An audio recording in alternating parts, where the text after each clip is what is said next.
Olá a todos, aqui é a professora Jéssica, tudo bem com vocês? E hoje eu vou trazer o passo a passo para se fazer a redação da VUNESP para os concursos de PEP 1 de Guarulhos e Campinas.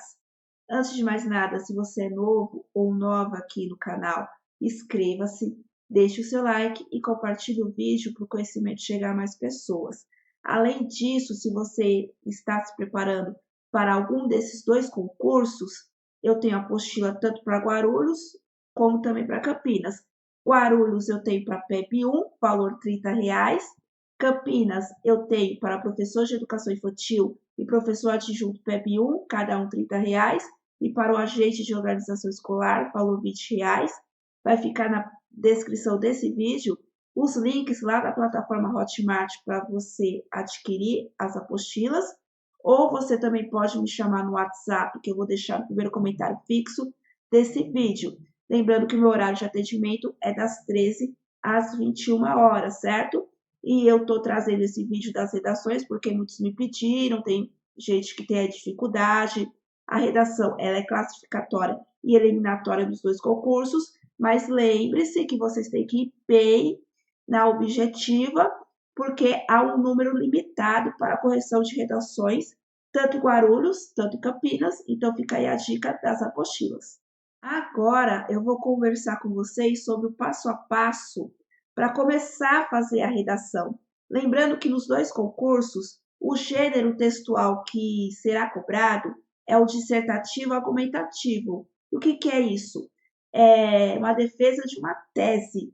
Geralmente o tema é um tema da atualidade, não é algo envolvido com a educação ou com alguma questão da bibliografia do seu cargo.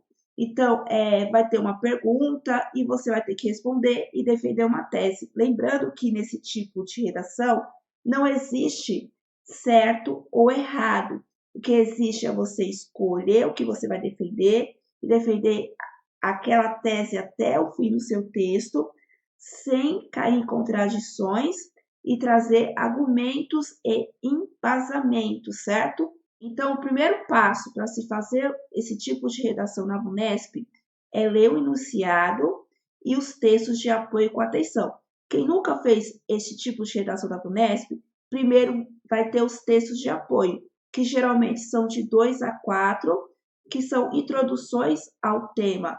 Lembrando que está até mesmo disposto nos editais, você jamais poderá copiar trechos do texto de apoio, senão você terá sua redação zerada.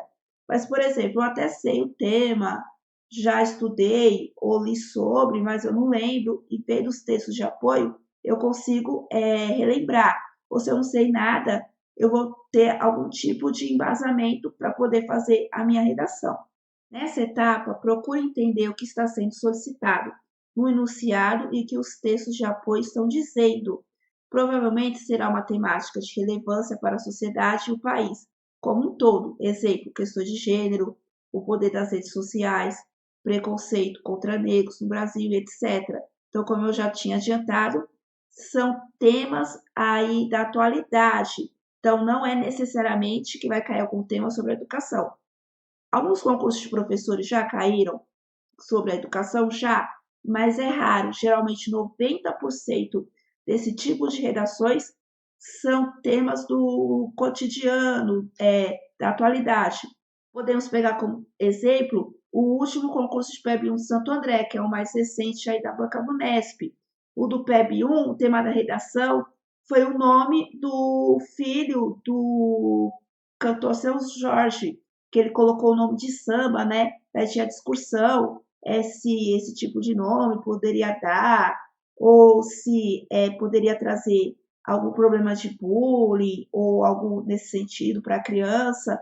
Então, são temas bem assim, pode ser qualquer coisa aí. Outro ponto importante, fazer anotações sobre o que você poderá escrever. Então, na sua prova, você vai receber a folha de rascunho, que geralmente vem junto com o caderno das questões objetivas, e a folha definitiva. Então, na folha de rascunho, você pode fazer o que você quiser, inclusive, é claro, rascunhar. Então, primeiro, pega o seu caderno de prova, vê o tema da redação, lê os textos de apoio, o enunciado e vai fazendo anotações. Opa, eu lembro o que é esse assunto, eu posso colocar isso na introdução, isso no desenvolvimento, vai fazendo o esqueleto. Não vai fazendo já escrevendo a redação, entendeu? Vai fazendo pequenos tópicos. Daí qualquer coisa você volta lá para sua prova objetiva, vai fazer suas questões e depois volta para a redação. Ou se você quiser começar de cara, mas eu acho importante você fazer anotações, grifando o texto de apoio, é claro, nunca vai copiar, mas tentando puxar ali algumas coisas para já fazer o esqueleto da sua redação. Dentre os números pontos de vista possíveis, escolha o que você vai querer defender. Então, geralmente é uma pergunta e você vai ter que defender um daqueles pontos de vista. Então, você já coloca de cara, já escolhe o que você vai defender ao longo do seu texto. Leia novamente os textos, sublinhando os trechos que poderiam dar mais subsídios para a sua argumentação. Anote as melhores ideias. E outro ponto importante que eu acabei de falar, monte o esqueleto do que você vai escrever, considerando o modelo da redação da Unesp. Aqui na apresentação está a Unesp, por quê? A Unesp também faz os vestibulares da Unesp, que é a Universidade Estadual Paulista. E as redações da Unesp são as mesmas redações dos concursos públicos, então é tudo a mesma coisa, tá? Então, esse tipo de redação, ele precisa ter introdução, desenvolvimento e conclusão. Então, você vai fazer um parágrafo de introdução, desenvolvimento você pode fazer de 2 a 3 parágrafos e um parágrafo de conclusão. Vá separando seus argumentos ao longo do texto. Pense naquilo que poderá agregar e não escreva para preencher espaços no papel. Então, não vai enchendo linguiça, a banca não gosta disso. Escolha cada palavra com critério e procure dar vazão às suas ideias com coesão e lógica. Um dos pontos principais é o critério B, inclusive, é a questão da coesão e da lógica. Então, o seu texto não pode ser amarrado. Você precisa botar o texto aí para andar e ter uma lógica, sequência de ideias. Outro ponto importante é revise mais de uma vez. Veja se as frases fazem sentido, a questão da concordância verbal, nominal, né? Se a língua portuguesa está sendo respeitada, que é o critério C, e se não há palavras e ideias soltas, se você está seguindo os critérios definidos pelo enunciado e não fugiu do tema. Lembrando que fuga do tema pode zerar a sua redação. Então, antes de passar lá para a folha definitiva, revise o seu rascunho, certo? Agora eu vou conversar com vocês sobre os possíveis temas que poderão cair na prova de redação. Para quem não sabe, eu adivinhei, acertei, né? O tema da prova do Agente de Desenvolvimento Infantil da Prefeitura de Santo André, que eu falei que poderia cair inteligência artificial. Eu fiz um vídeo dias antes da prova de Santo André e eu acertei. Então, se eu fosse você, eu tirava um print aí da tela. Vai que eu acerto novamente, hein? E principalmente para o pessoal de Campinas, que na prova objetiva também vai ser cobrado atualidades, meio que você já está estudando aí para redação. Então, possíveis temas das duas provas que serão no dia 10 de setembro. Primeiro, publicação de imagens trágicas, banalização do sofrimento. No último mês de abril, tivemos as fotos da falecida cantora Marília Mendonça expostas nas redes após aí a tragédia que ocorreu com ela, né? Então pode cair um tema relacionado a essa notícia que teve com ela e de outros artistas também, como na época que o Cristiano Araújo morreu, entre outros, de divulgações de fotos aí trágicas. Também pode cair de novo inteligência artificial. Em Santo André cai inteligência artificial e a produção artística. Aqui pode cair inteligência artificial relacionado com a educação. Também pode cair a polêmica do governo estadual sobre renunciar ao uso do livro didático e utilizar apenas as tecnologias, né, digitais. Também pode cair as regras do direito à herança. Então, toda essa confusão, por exemplo, do Gugu, né, pode cair. Se não caiu lá em Santo André, do nome do filho do seu Jorge, pode cair do Gugu. Pode cair, isso mesmo. A Unesp é bem assim. Pode cair também, aí uma questão aí, vamos dizer assim, mais séria, né? O marco temporal. Para quem não sabe, o marco temporal é uma questão que está ocorrendo aí no Congresso Nacional, que é de dar o direito às terras indígenas apenas aos povos que estavam naquelas terras até a Constituição Federal de 1988. Quem estava nas terras depois da Constituição Federal perdeu o direito às demarcações. Então, é um tema aí bem quente.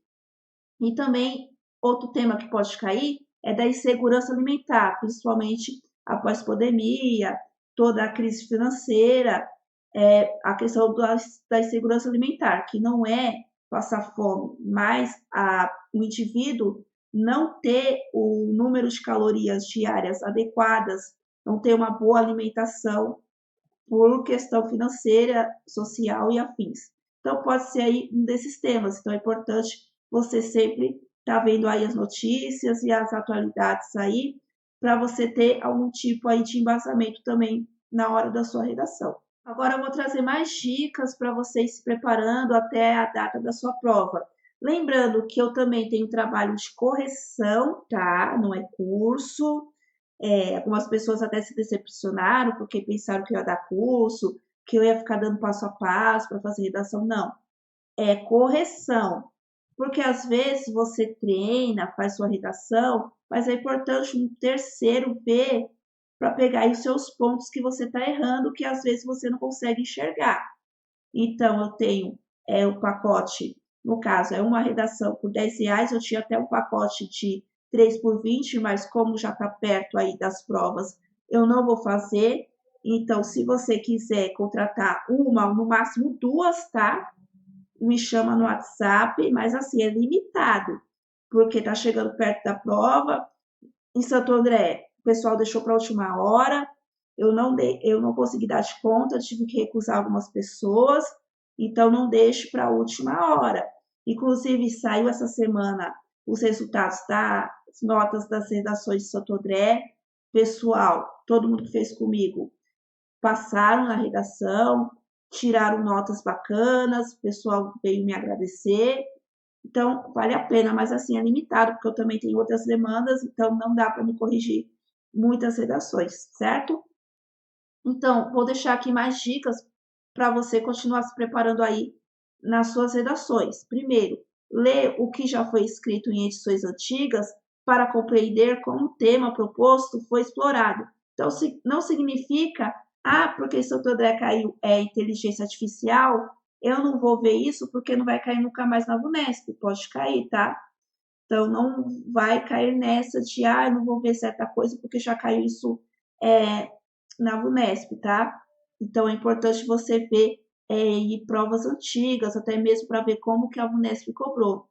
Fazer exercícios para treinar a escrita, sobretudo os temas relevantes à sociedade. Então, vai pegando aí as últimas notícias e vai tentando elaborar redações a partir dessas notícias, observar os seus erros recorrentes de uso da língua portuguesa ou de estruturação do texto, pedindo correção e orientação de um professor ou professora, e também sempre escreva, tá? Evite digitar, porque como a gente cada vez mais digita e cada vez menos estamos escrevendo, a nossa ortografia acaba ficando aí prejudicada, né? Participar de simulados com o objetivo de treinar o uso do tempo para escrever com conteúdo de qualidade, dentro do tema proposto. Então, tenta fazer uma redação e pega o seu celular, o relógio, e tenta cronometrar o tempo, como se estivesse na hora da prova. Por exemplo, você tem 4 horas de prova, não se esqueça que você tem as questões objetivas também para responder. Então, o ideal seria 1 hora para redação, meia hora para rascunho e meia hora para você passar para a folha definitiva, meia hora, 20 minutos, tá? E para o rascunho de 30 a 40 minutos. E também considerar, né, a leitura de jornais, revistas, sites, fontes confiáveis, não fake news, tá? Livros e o tempo vendo filmes, visitando museus, ouvindo música, podem aumentar o seu repertório para futuras redações, certo? Agora, eu escolhi um dos temas que eu tinha conversado com vocês, que podem cair aí na prova, que foi a questão da herança que eu escolhi. eu vou mostrar 2 textos de apoio que eu montei aqui, o tema e como eu respondi, mais ou menos como eu fiz em Santo André. Vai que eu acerte de novo, então preste atenção. Texto de apoio 1.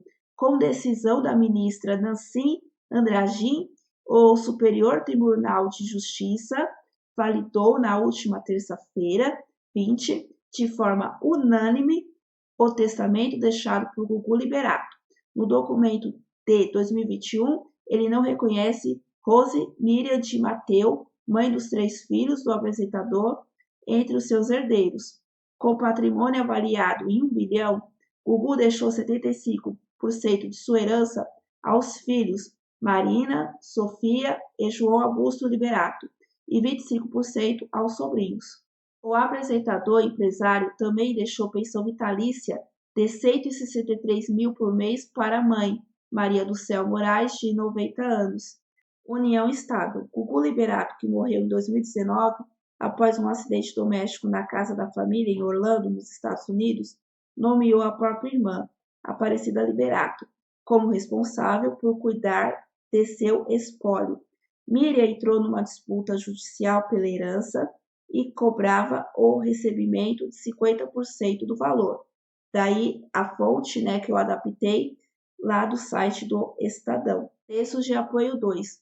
O Código Civil determina como herdeiros necessários os descendentes, filhos, netos e bisnetos, nessa ordem, e o cônjuge ou companheiro, e não havendo descendentes, os ascendentes, pais, avós, e na ausência desses, os colaterais, irmãos. Então, de partida, independente de desavenças familiares, todos os filhos, bem como cônjuge, sempre de acordo com o regime de divisão de bens previsto no contrato de casamento, gozam de direito à partilha da herança. Não havendo testamento, as cotas se dividem por igual entre os descendentes. Vale ressaltar que entre os descendentes também serão contados filhos concebidos, gravidez do cônjuge ou companheira, ainda não nascidos no momento da morte ou abertura da partilha do falecimento. Há, no entanto, uma mudança na partilha quando o falecido deixa testamento. Nesse caso, o testador terá direito legítimo de destinar, sob sua livre vontade, até 50% de seus bens. Digamos, então, que naquela pergunta, meu pai deixou testamento e eu fiquei de fora dele, não tenho direito a nada? A resposta é que, mesmo estando de fora do testamento, um descendente será sempre um herdeiro necessário, ou seja, terá direito à partilha.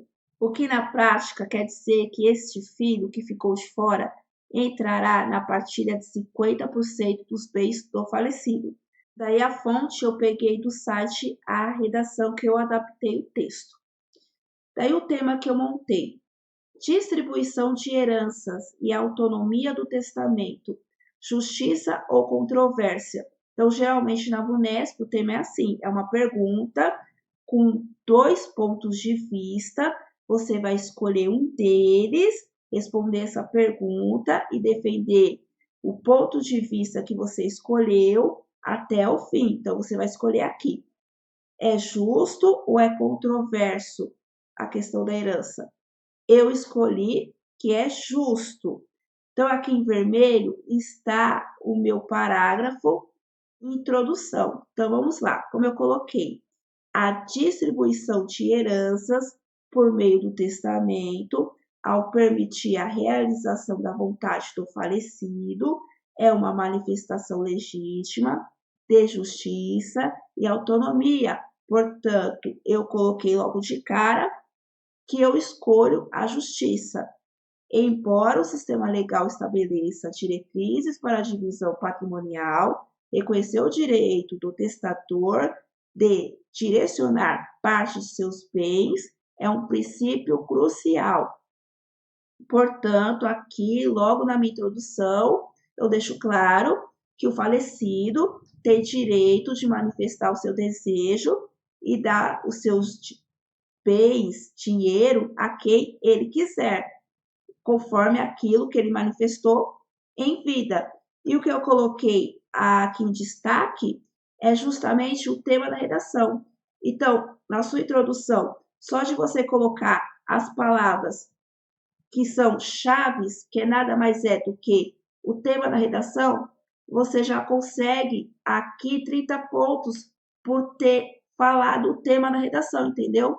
Então, aqui é o pulo do gato para você ir bem e ganhar bastante ponto aqui.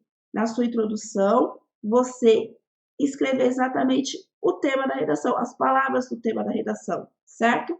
Agora, em azul, é o meu desenvolvimento. Aqui, eu vou defender a minha tese do porquê o falecido tem direito a deixar os seus bens a quem ele quiser. A justiça reside na consideração das particularidades de cada indivíduo. Um testamento reflete escolhas pessoais, reconhecendo relacionamentos afetivos, afinidades e apoio durante a vida.